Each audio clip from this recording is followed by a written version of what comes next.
Pessoal, então vamos continuar, vamos para essa reta final aí dessa introdução aos ossos do crânio. A gente estava falando de maxila, né, de ossos do neurocrânio, do viscerocrânio. A gente já falou de quase todos eles. E agora essa reta final a gente está falando de maxila, de osso palatino, de mandíbula e seus acidentes. Por quê? Porque são os ossos que estão mais envolvidos no trabalho da prótese. Então a gente estava falando da maxila, que é um osso par, que vai formar mais de 2/3, na verdade, do teto da cavidade bucal e, consequentemente, soalho da cavidade nasal. A gente observou já nessa vista anterior, nessa face anterior da maxila, alguns acidentes anatômicos importantes. Eu destaquei aqui tuberosidade da maxila. Por quê? Porque forma o limite posterior. Na verdade, o limite posterior das próteses. É o limite posterior da área chapeável. É uma referência que vocês têm. Eu destaquei aqui o forame infraorbital e as eminências alveolares, especialmente a eminência e o consequente sulco canino, né, da eminência canina, juntamente a fossa canina. Essa visão inferior, que é uma visão bastante importante, em que a gente observa um acidente anatômico da maxila importantíssimo para nós, que é o processo palatino da maxila. E aqui eu estava destacando justamente as suturas, a conexão de uma maxila com a outra e das maxilas com o osso palatino. Então a gente tem a sutura palatina mediana, a sutura palatina transversa. Sutura palatina mediana faz a ligação de uma maxila com a outra. Sutura palatina transversa, a ligação do osso palatino para com a maxila. Destaquei aqui ainda os forames incisivos e as irregularidades que a gente tem no nosso palato, no nosso céu da boca, são formadas pelas espinhas palatinas e por esses sulcos palatinos. Comentei também que nos nossos primórdios, nos nossos ancestrais, essa porção anterior da maxila era um osso separado, o osso incisivo, e que num processo evolutivo ele se fundiu e é hoje parte da maxila. E aí a gente parou aqui. Nessa visão anterior, a gente até já destacou mais acidentes anatômicos, né? Aqui a gente destaca menos, até para ficar mais fácil de memorizar. Então aqui os processos alveolares. Se for para a gente pensar num processo alveolar, o mais proeminente é a eminência canina, né? A eminência canina. Aqui a gente ainda tem, não está destacado, a fossa canina, forame infraorbital, que é aquele que eu comentei das anestesias. Isso é o mais importante. E aqui a tuberosidade da maxila, né? Então, o que eu quero que vocês destaquem em termos de localização, pelo menos nesse primeiro momento, dessa visão da maxila? O processo alveolar, de uma maneira geral, né, que vai ser um anteparo para as raízes dos dentes, e as eminências alveolares, com destaque para a eminência canina. Certo? Aí tem mais formas, a gente vê, ilustrações diferentes, porque eu acho que ajuda a você ver de um ângulo diferente, já que a gente não tem um conteúdo prático para isso, e nesse momento é menos prático ainda, né? Da forma que a gente está fazendo. E aí, sobre esses acidentes que a gente está destacando na maxila, eu chamo a atenção para vocês do seguinte: qual que é a implicação prática quando a gente observa a anatomia, memoriza o formato da eminência alveolar, observa lá que o canino é mais volumoso, o incisivo lateral mais pequenininho, o central um pouquinho maior.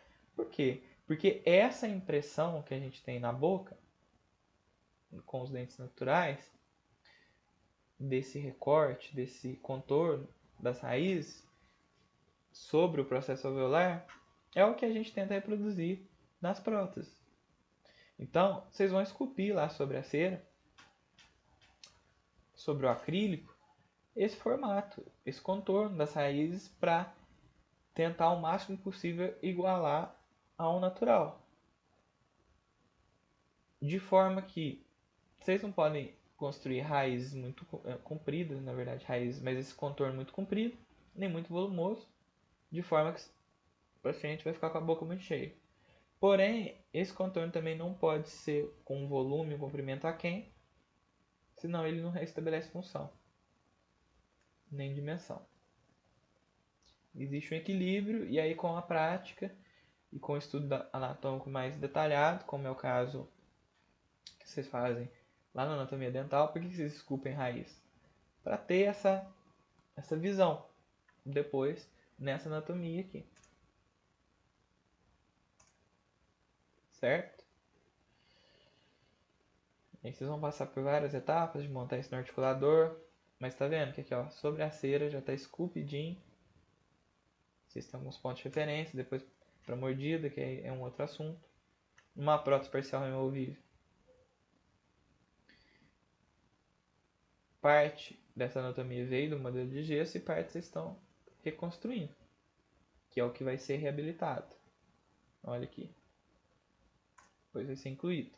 Né? Tudo na cera ainda, esculpido. Sobre a base de prova, né? O que era um modelo individual, depois virou a base dessa prótese.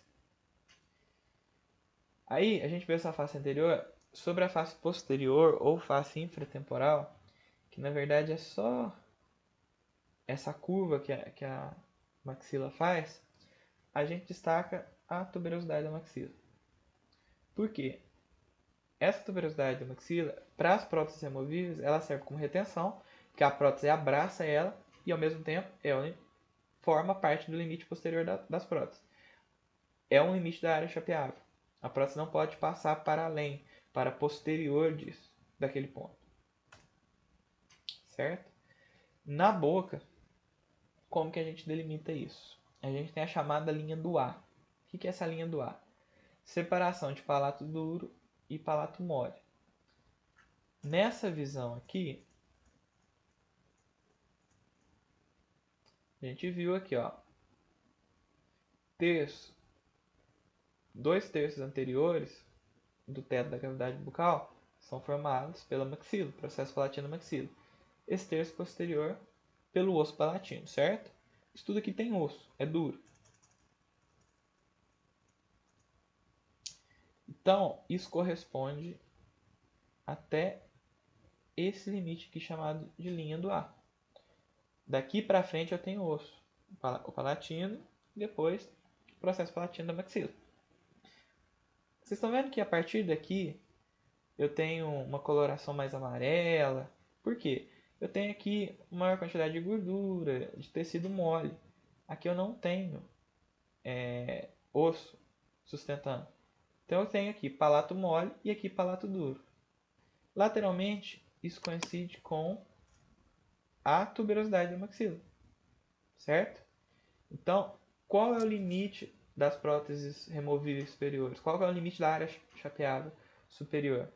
Lateralmente aqui a gente vê a tuberosidade da maxila, o tuber da maxila.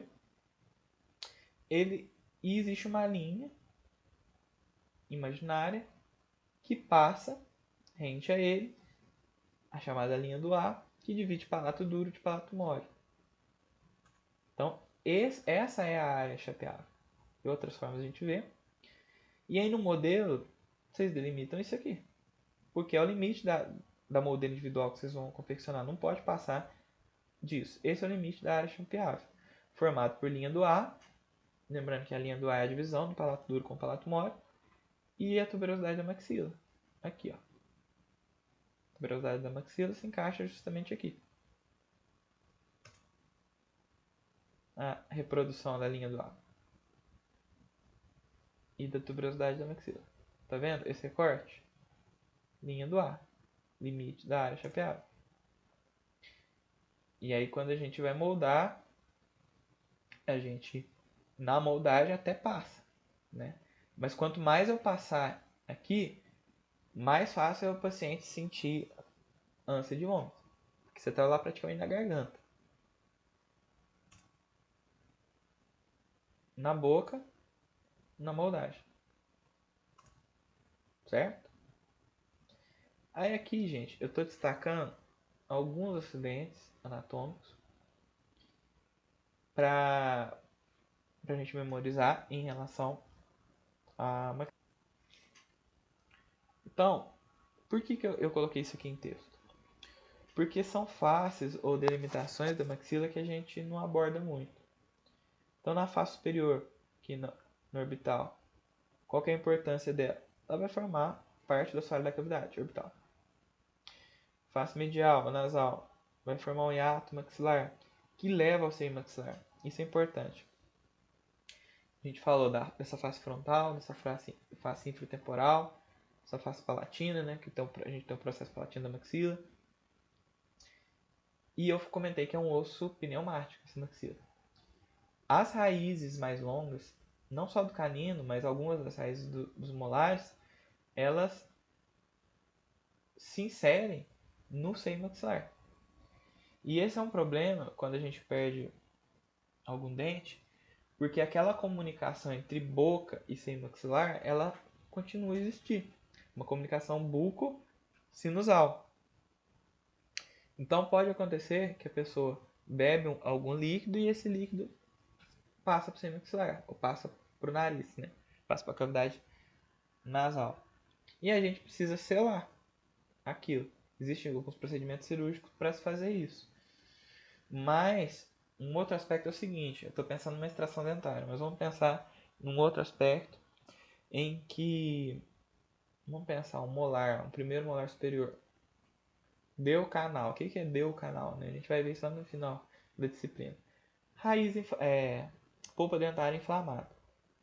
Irreversivelmente. Então tem um processo inflamatório infeccioso acontecendo naqueles dentes. Como consequência, eu formo um granuloma, eu formo uma inflamação ao redor daquela raiz.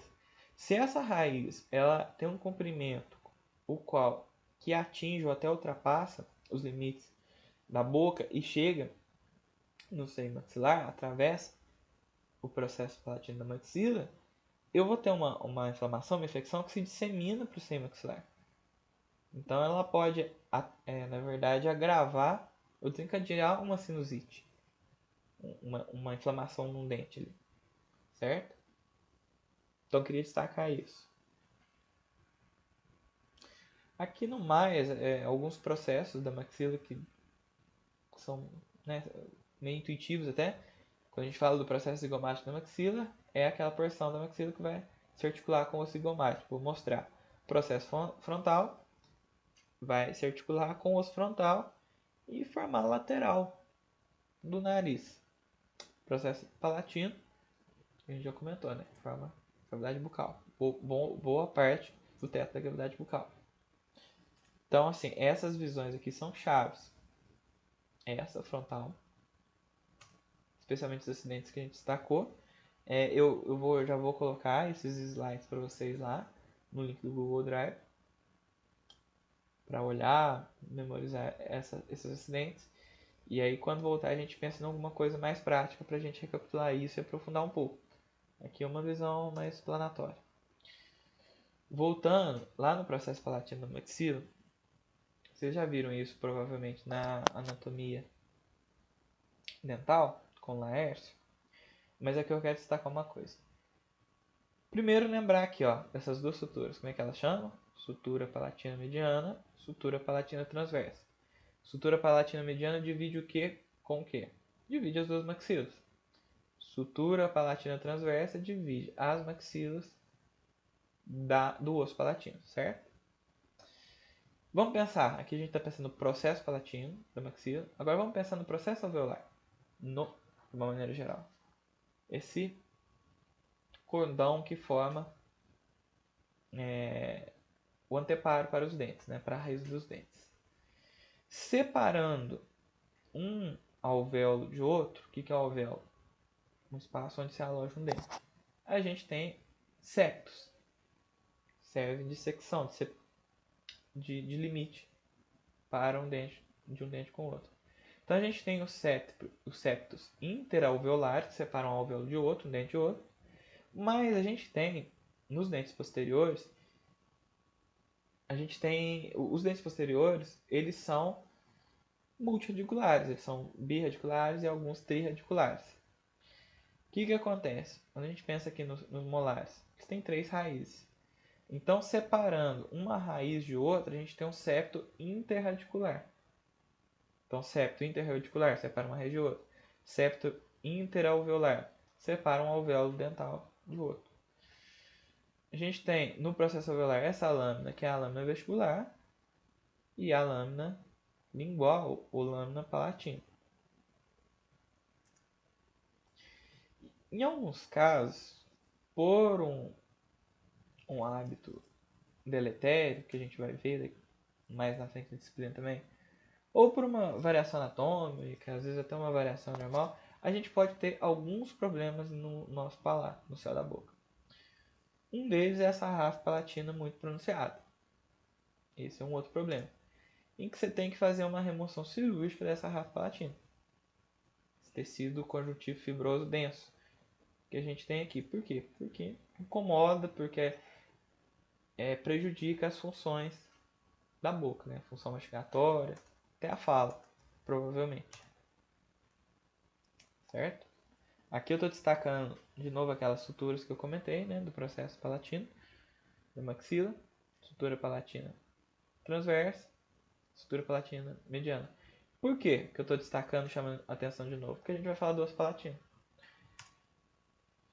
O osso palatino, ele na verdade forma esse terço posterior do teto da cavidade bucal e consequentemente da cavidade nasal. E aí, gente, quando a gente não tem, principalmente a sutura palatina mediana, que a sutura palatina mediana ela passa não só, é bom a gente se atentar a isso, ela passa não só e ela não divide só as duas maxilas, como ela passa aqui pelo processo palatino também. Quando a gente não tem essa sutura bem fechada, a gente pode ter uma fissura, que é uma fissura palatina, e dependendo da gravidade, ela pode ser até uma fissura labial. A gente chama de fissura de lábio porino, que pode variar em vários graus. Num caso extremo como esse aqui, a gente não tem o fechamento do palato. E sem uma tentativa cirúrgica emergencial, a vida é inviável, nesse caso, do recém-nascido. Por quê?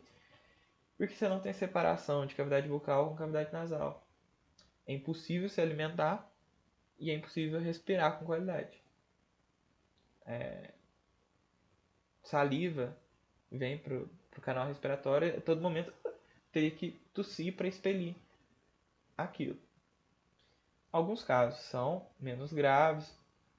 A gente tem fissura que é unilateral ou bilateral, no caso dos lábios.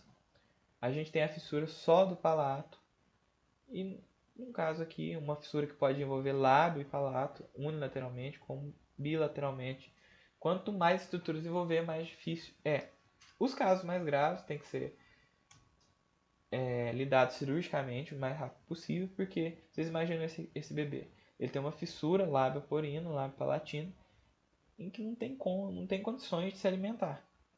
E a respiração é totalmente prejudicada também. Porque ao passo que a saliva pode ser caminhada para o canal respiratório e a todo tempo ele está como se afogando, necessitando tossir, a alimentação também passa para a cavidade nasal. E aí a gente precisa corrigir cirurgicamente e complementarmente, ou também nos casos mais simples, a gente corrige isso ortodonticamente. E aí entra o papel do protético. Vocês acompanham, na hora vocês vão ver isso com muito mais detalhe, esse fechamento palatino da maxila, né? Esse fechamento, essa aproximação de uma maxila para com a outra. Por quê? As maxilas são ossos que são mais esponjosos, são mais fáceis de movimentar ortodonticamente. Inclusive a força empregada pode ser menor por conta disso. E aí é o seguinte, a gente consegue fazer esse fechamento da maxila até os 14 anos, por volta dos 14 anos, que é um pico de crescimento.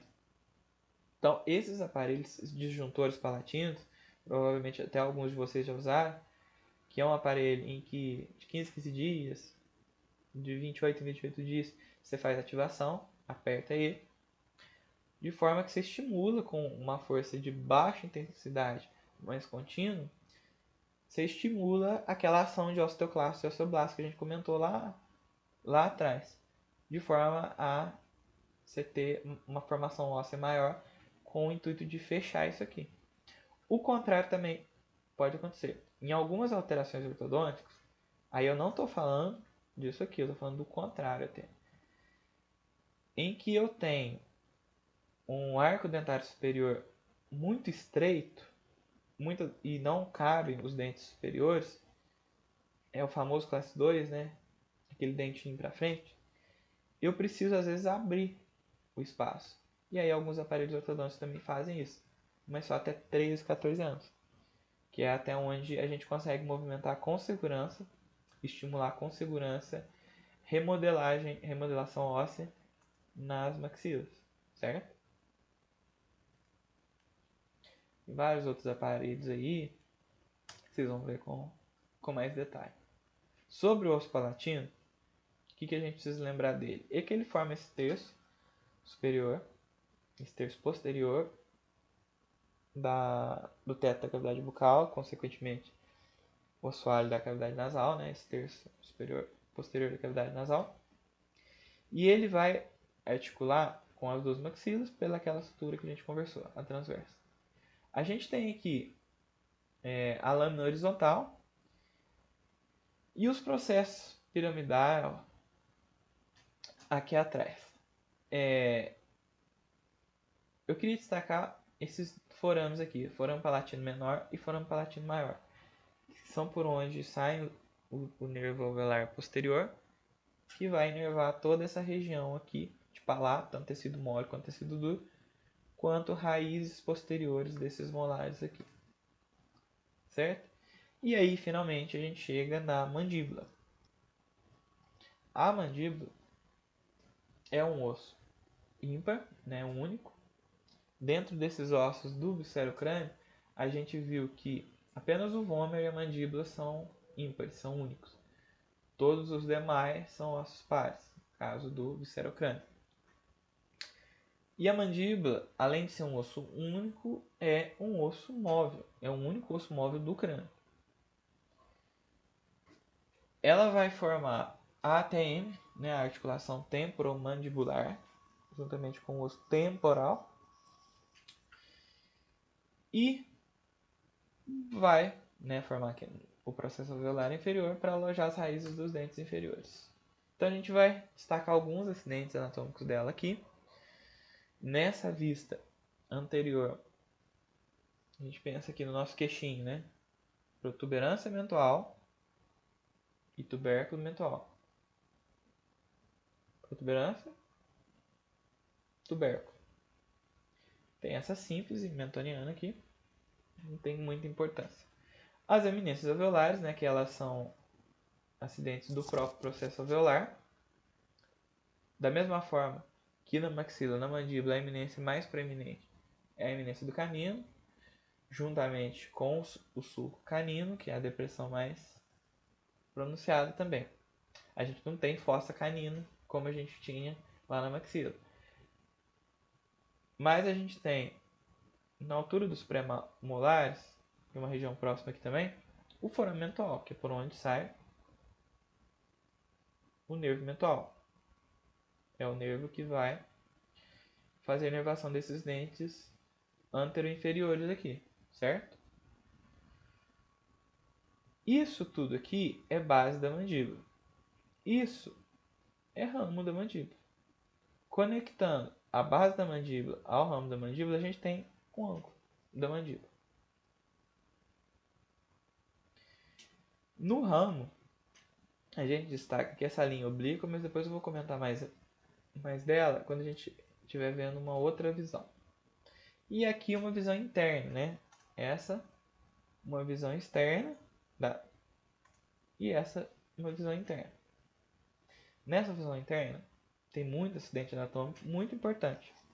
Não vou chamar tanta atenção para alguns deles nesse momento, porque eu acho que eles ficam mais claros quando a gente está estudando os ossos os ossos, os músculos mastigatórios, a musculatura paraprotética, a musculatura paraprotética e a musculatura acessória.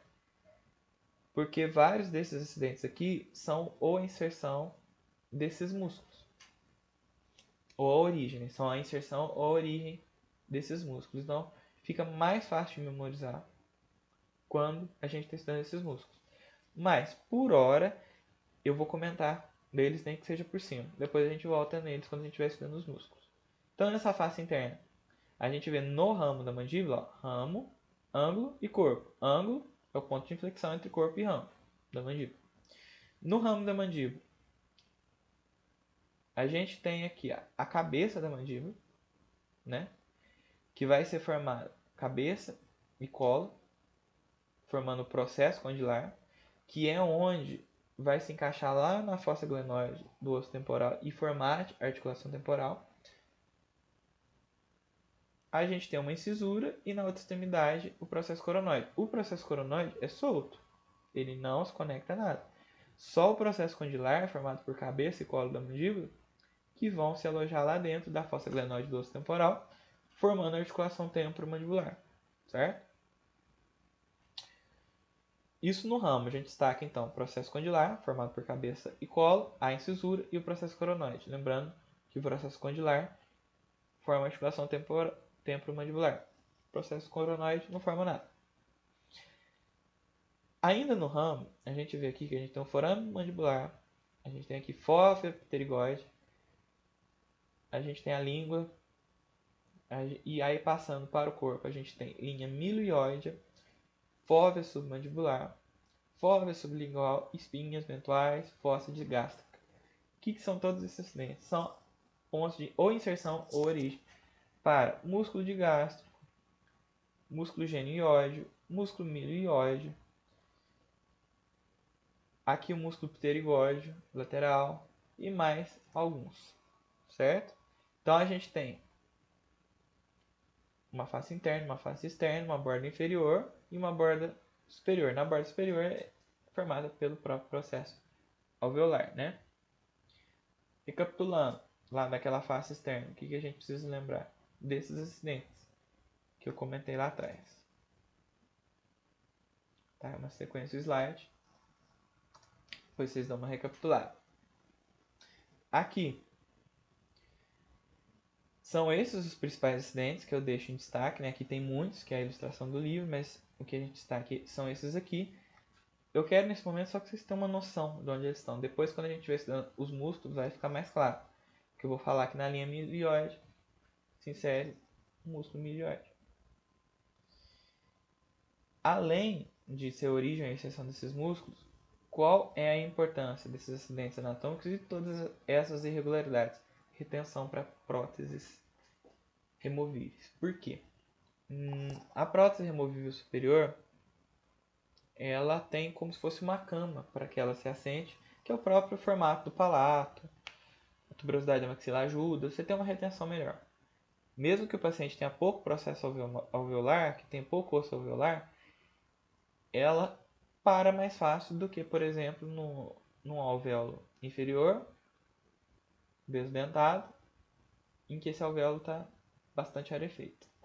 Então, esses acidentes adicionais ajudam nessa retenção, porque entra toda aquela questão que a gente já discutiu lá no início da disciplina.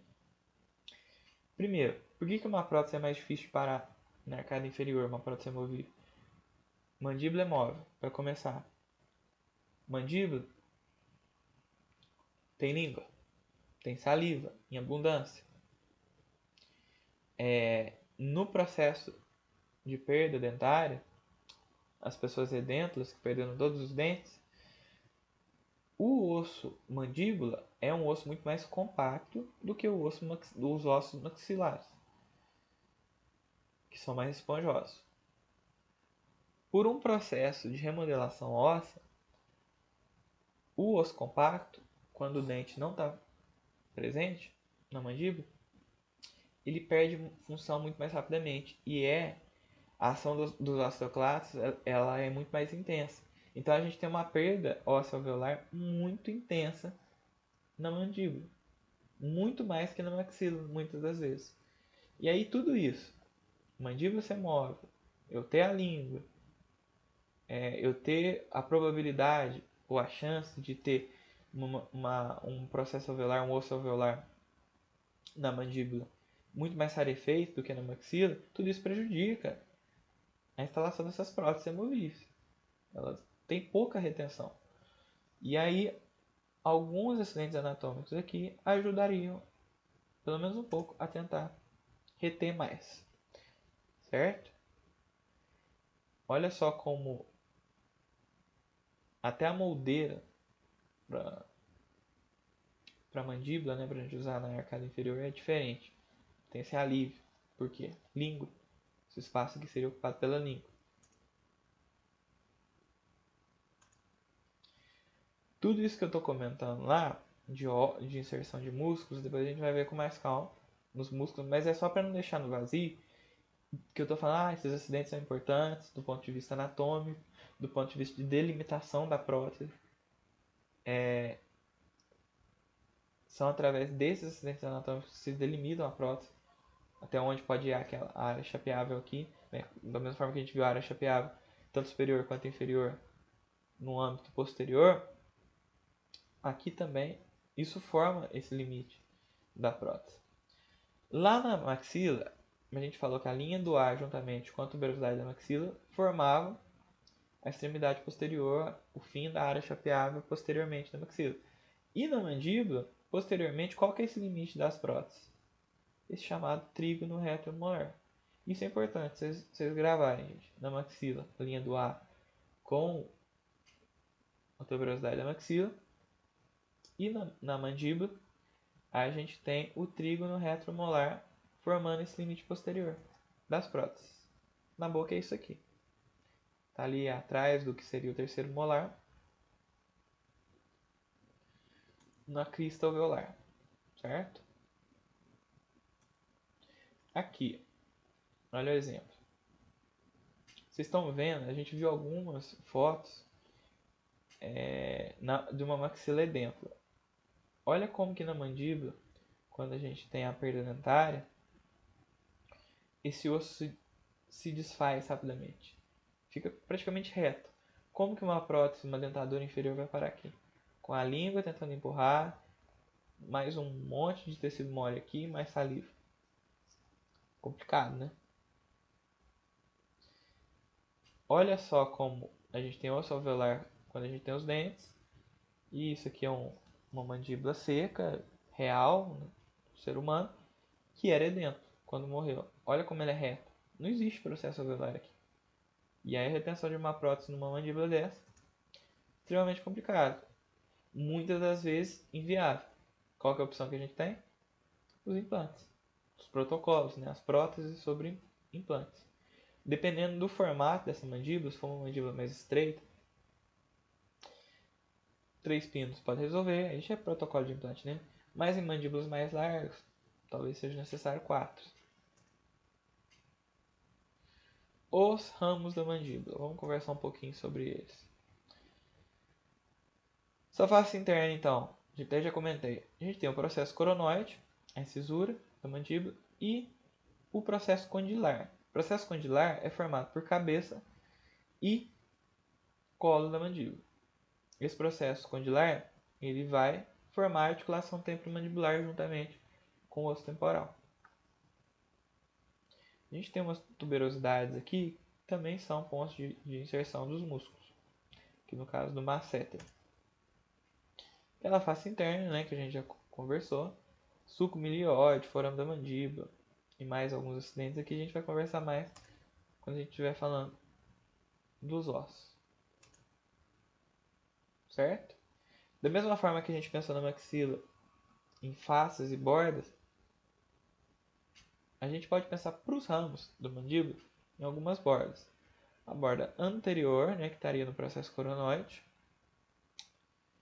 a borda posterior, que incluiria o processo condilar, e a borda inferior, né, que vai formar ali um ângulo da mandíbula e vai estar conectado ao ramo, ao corpo da mandíbula, né, conectando o ramo ao corpo.